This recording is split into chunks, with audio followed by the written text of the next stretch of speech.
प्रभु यीशु मसीह के प्रिय और मधुर नाम में आप सबों को मेरा नमस्कार।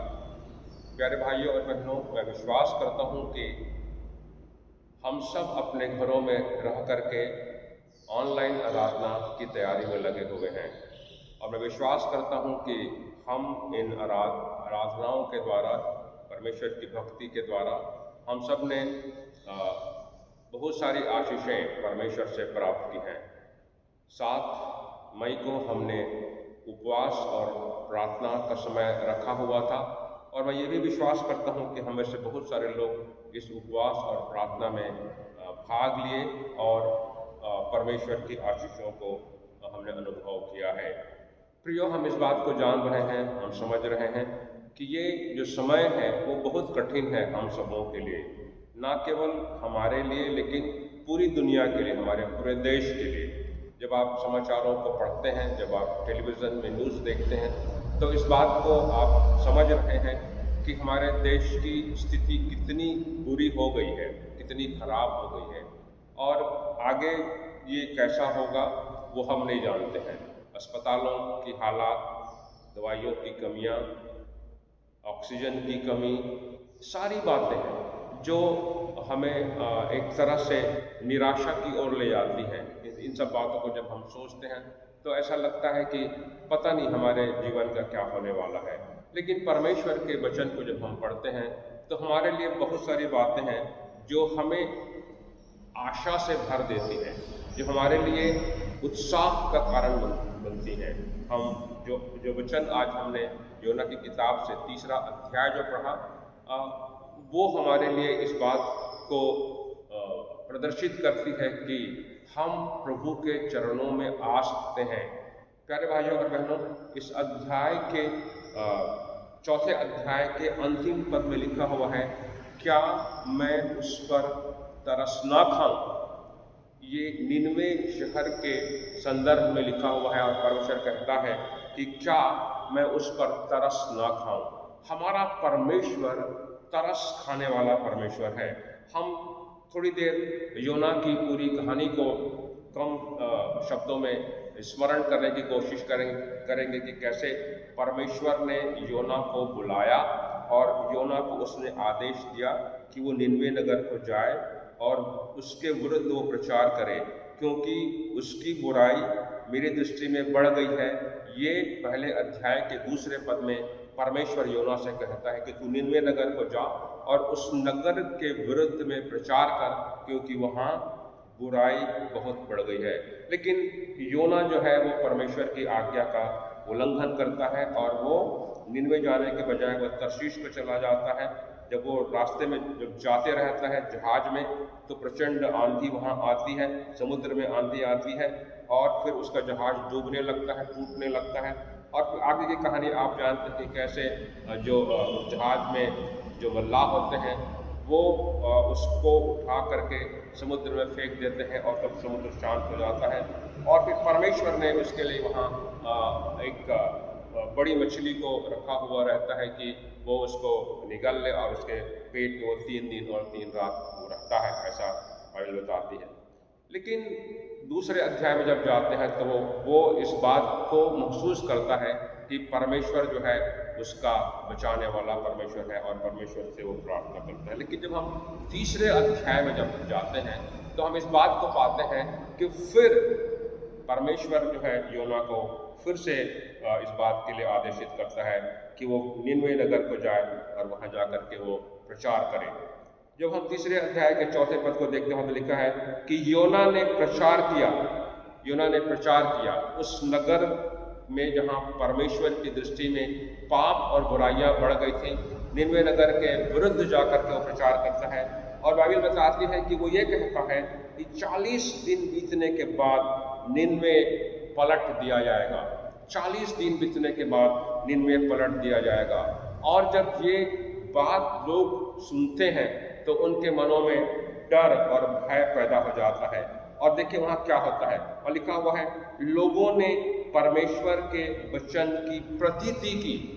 लोगों ने परमेश्वर के वचन की प्रतीति की। जो बात योना कह रहा था, जो प्रचार योना कर रहा था, बहुत सारी बातें कही है, ऐसा बाइबल हमको नहीं बताती है, लेकिन वहाँ लिखा हुआ है कि वो सिर्फ एक ही बात का प्रचार करता है कि 40 दिन बीतने के बाद नीनवे नगर उलट दिया जाएगा, पलट दिया जाएगा। और ये जो प्रचार था उसका प्रभाव पड़ता है। वहाँ लिखा हुआ है, लोगों ने परमेश्वर के वचन की प्रतीति की। लोगों ने परमेश्वर के वचन की प्रतीति की। जो प्रचार योना कर रहा था उस वचन पर लोगों ने विश्वास किया, उसको माना। और फिर हम यहाँ इस बात को आगे उसी पद में पढ़ते हैं कि फिर उन लोगों ने उपवास का प्रचार किया। उपवास का प्रचार किया, लोगों को उपवास करने के लिए प्रेरित किया कि लोग उपवास करें। उपवास करके वहाँ लिखा हुआ है कि बड़े और छोटे सभी लोग, जितने लोग निनवे नगर में थे, उन सब लोगों ने उपवास की तैयारी की। और वहाँ लिखा हुआ है कि सब ने टाट ओढ़ लिया।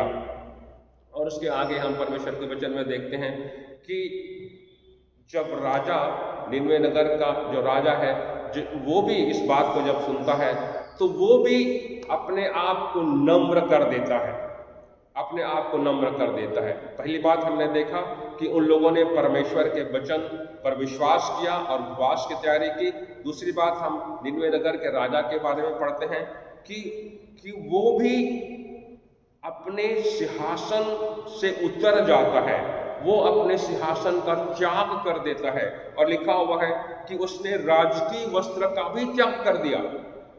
न केवल सिंहासन का त्याग किया, लेकिन राजकीय वस्त्र का भी त्याग कर दिया और टाट ओढ़ लिया। टाट ओढ़ लिया।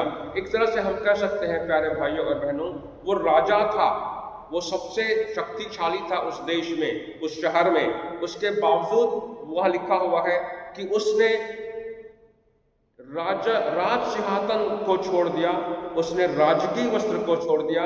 तो मुझे ऐसा लगता है कि जब वो परमेश्वर के वचन को सुनता है तो वो नम्र और दीन हो जाता है, परमेश्वर के सन्मुख आ जाता है, परमेश्वर के सन्मुख वो दीन हो जाता है। और परमेश्वर के वचन में आगे हम इस बात को पढ़ते हैं कि उसने कुछ आज्ञा निकाली पूरे निनवे नगर के लोगों के लिए। और वो कहता है कि क्या मनुष्य, क्या पशु, क्या मनुष्य, क्या पशु, हर एक को उपवास करना है, हर एक को उपवास करना है। जब इन वचनों पर मनन कर रहा था तो मैं सोच रहा था मनुष्यों के द्वारा उपवास किया जाता समझ में आता है, लेकिन यहाँ लिखा है कि उसके गाय, बैल, भेड़, बकरियां भी उपवास की। तो वो किस तरह से हुआ होगा? तो मैं सोचने लगा कि निश्चित तौर पर जब लोग स्वयं उपवास में थे तो वो अपने जानवरों को भूल गए और उन्होंने उसको खाने पीने को कुछ नहीं दिया होगा। वहाँ सिर्फ खाने की बात नहीं थी, लेकिन वहाँ लिखा हुआ है, राजा कहता है कि कोई पानी भी ना पिए। इस तरह से वे उपवास करने लगे। फिर दूसरी बात वहाँ जो है, जो उन्होंने किया, वे परमेश्वर की दुहाई देने लगे। परमेश्वर की दुहाई देने लगे। आज जब हम इस पैंडेमिक में हैं तो हम सब कहीं न कहीं परमेश्वर को दुहाई दे रहे हैं, चाहे हम अपने घरों में हैं, चाहे हम अपने काम की जगह पे हैं, कहीं भी हम सब परमेश्वर को दुहाई दे रहे हैं। हम सब परमेश्वर से प्रार्थना कर रहे हैं, हम सब परमेश्वर को आवाज दे रहे हैं, हे परमेश्वर हमारी प्रार्थना को सुन ले, हे परमेश्वर हम पर दया कर, हे परमेश्वर हम पर अनुग्रह कर। सारे के सारे लोग परमेश्वर की दुहाई दे रहे थे। और आज भी इस कठिन स्थिति में जहां हम हैं, हम परमेश्वर को दुहाई दे रहे हैं। प्यारे भाइयों और बहनों, क्या आप परमेश्वर को दुहाई दे रहे हैं? क्या हम अपना समय परमेश्वर को दे रहे हैं? क्या हम अपने परमेश्वर के समीप जा रहे हैं? क्या हम परमेश्वर से प्रार्थना कर रहे हैं? हमको परमेश्वर को दुहाई देने की आवश्यकता है। और लिखा हुआ है कि वो चिल्ला चिल्ला कर परमेश्वर की दुहाई दे रहे थे, वो चिल्ला चिल्ला कर परमेश्वर की दुहाई दे रहे थे। पिछले साल जब पैंडेमिक प्रारंभ हुआ तो बहुत सारे वीडियोस अपलोड किए गए थे, देखे गए थे, जहां लोग सड़कों पर खड़े होकर के, सड़कों पर बैठ करके, सड़कों पर घुटने पे आ करके वो परमेश्वर की दुहाई दे रहे थे, परमेश्वर से प्रार्थना कर रहे थे। प्रियो, आज वो समय आ गया है कि हम परमेश्वर की दुहाई देने वाले बने, परमेश्वर को दुहाई देने वाले बने, परमेश्वर को चिल्लाने वाले बने कि हे परमेश्वर हमारी प्रार्थनाओं को सुन ले। दूसरी बात वहाँ ये कहता है कि लोगों को पश्चाताप करना है, पश्चाताप करना है। हमारे जीवनों में पाप है। परमेश्वर का वचन हमें इस बात को सिखाती है कि सबने पाप किया है और परमेश्वर की महिमा से रहित है। हमें से कोई भी ये कभी भी नहीं कह सकता कि हमने अपने जीवन में पाप नहीं किया है। इसलिए ये बहुत आवश्यक है कि हम अपने पापों से पश्चाताप करें, हम अपने पापों से पश्चाताप करें, हम अपने अपने पापों को मान लें। अगर हमने एक दूसरे के विरुद्ध पाप किया है, हमने एक दूसरे के विरुद्ध गलत बातें कही है, हमने एक दूसरे को बुरा कहा है, हमने एक दूसरे के खिलाफ कुछ काम किया है, हम अपने पापों को आपस में एक दूसरे के सन्मुख मान लें, परमेश्वर के सन्मुख मान लें। परमेश्वर दयालु है, परमेश्वर अनुग्रहकारी है, परमेश्वर दुख देकर पछताने हारा है। अगर हम परमेश्वर से प्रार्थना करेंगे, हम पश्चाताप करेंगे, अपने गुनाहों को मान लेंगे, तो परमेश्वर हमें दुख देकर पछताता है। वो दुख तो देता है, लेकिन जब हम उसके करीब आते हैं तो वो हमें दुख देने से पछताता है। और इसलिए हम इसे हर एक को पश्चाताप करने की आवश्यकता है। और आगे लिखा हुआ है कि हर एक को अपने कुमार्ग से फिरना है, अपने को कुमार्ग से फिरना है। हम जो गलत मार्ग पर चल रहे हैं, हम जो इस दुनिया में रहकर गलत तरीके कामों में लगे हुए हैं, हम जो परमेश्वर को छोड़ दिए हैं, हम परमेश्वर से दूर चले गए हैं, हमको परमेश्वर के पास आने की आवश्यकता है, पश्चाताप करने की आवश्यकता है, अपने बुरे मार्ग से फिरने की आवश्यकता है। बार बार हम इस संदेश को सुनते हैं कि हमें पश्चाताप करना है, हमें बुरे मार्ग से फिरना है, हमें परमेश्वर की ओर लौट आना है। हम परमेश्वर की ओर लौट आए। प्यारे भाइयों और बहनों, हम परमेश्वर के वचन में इस्राएल के जीवन के बारे में पढ़ते हैं। बार बार उन्होंने परमेश्वर की आज्ञाओं का उल्लंघन किया, बार बार उन्होंने परमेश्वर की इच्छाओं को तोड़ दिया, परमेश्वर की इच्छा के विरुद्ध काम करने लगे। जो परमेश्वर नहीं चाहता था वो वही किया करते थे। यही दशा निनवे की थी, यही दशा आज इस पूरे दुनिया की है। हम सब के सब कहीं न कहीं बुरे मार्ग पर हैं। संसार में इतनी बुराइयां हैं, हम चारों ओर सिर्फ और सिर्फ बुराइयों को देखते हैं। हम अगर अपने देश की बात करें तो यहाँ भी इतना करप्शन है, इतनी बुराइयां हैं। हमारे समाज के अंदर, मसीह समाज के अंदर बुराइयां जो हैं वो भरमार हैं। लेकिन हमें ऐसा लगता है, हम अपने आप में ऐसा महसूस करते हैं कि हम सब ठीक हैं। लेकिन प्यारे भाइयों और बहनों, हम निनवे नगर के लोगों से सीखें। उन्होंने पश्चाताप किया, उन्होंने परमेश्वर की दुहाई दी, उन्होंने पश्चाताप किया और वे सब के सब अब वो कुमार्ग से फिर गए, वो सब कुमार्ग से फिर गए। अर्थात जो बुरा मार्ग उन्होंने अपने जीवनों में अपना लिया था, उस बुरे मार्ग को उन्होंने छोड़ दिया। और आगे इसका परिणाम हम देखते हैं। 10वें पद में लिखा हुआ है, परमेश्वर ने उनके कामों को देखा, परमेश्वर ने उनके कामों को देखा। प्यारे भाइयों और बहनों, परमेश्वर ने पहले भी उनके कामों को देखा था और उसने योना से कहा था कि जा निनवे नगर के विरुद्ध में प्रचार कर। और यहाँ हम देखते हैं लिखा हुआ 10वें पद में, परमेश्वर ने उनके कामों को देखा। वो पश्चाताप कर रहे थे, वो परमेश्वर की दुहाई दे रहे थे, वो अपने कुमार्ग से फिर रहे थे और इन बातों को भी परमेश्वर ने देखा। लिखा है कि परमेश्वर ने इनके कामों को देखा। लोग कुमार्ग से फिर रहे थे, लोग कुमार्ग से फिर रहे थे, अर्थात वे जिस बुरे मार्ग पर चल रहे थे उस मार्ग को वो छोड़ रहे थे। बुराई के मार्ग को छोड़कर वो अच्छाई के मार्ग पर आ रहे थे। क्या हम अपने जीवनों में बुराई के मार्ग को छोड़कर अच्छाई के मार्ग पर आ रहे हैं? यीशु मसीह ने हमको उदाहरण में इस बात को सिखाया था कि दो रास्ते हैं। एक ऐसा रास्ता है जो चौड़ा है, जिसमें बहुत सारे लोग जा रहे हैं। एक ऐसा रास्ता है जो सकरा है, जिसमें जाने वाले लोगों की संख्या बहुत ही कम है। ये जो सकरा रास्ता है, यही अच्छा मार्ग है, यही सुमार्ग है। जो चौड़ा जो है वो कुमार्ग है। हमें उस मार्ग से हटना है, हमें उस मार्ग से वापस अच्छे मार्ग पर आना है ताकि हम परमेश्वर के करीब आ सकें। फिर परमेश्वर ने जब देखा कि ये लोग कुमार्ग से फिर रहे हैं या अपने बुरे जीवन से फिर रहे हैं, तब परमेश्वर के वचन में लिखा हुआ है, परमेश्वर ने अपनी इच्छा बदल दी। परमेश्वर ने अपनी इच्छा बदल दी। परमेश्वर की शायद ये इच्छा थी कि वो उस शहर को नाश कर दे। लिखा हुआ है कि जो हानि करने को ठानी थी उसको ना किया। परमेश्वर ने उस नगर के विरुद्ध में हानि करने की ठान ली थी। परमेश्वर के मन में यह बात थी, बाइबल कहती है कि जो हानि करने को ठानी थी उसको ना किया।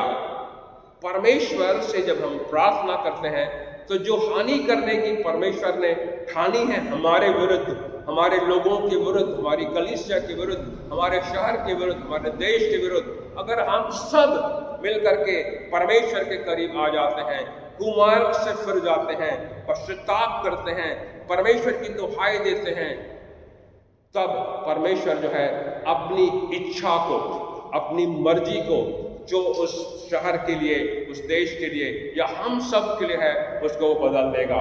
ये हमारा विश्वास है। परमेश्वर का वचन में इस बात को सिखाता है कि जब लोग कुमार्ग से फिरते हैं तो जो हानि करने की परमेश्वर ठानता है हमारे विरुद्ध, उन सबको वो बदल देता है।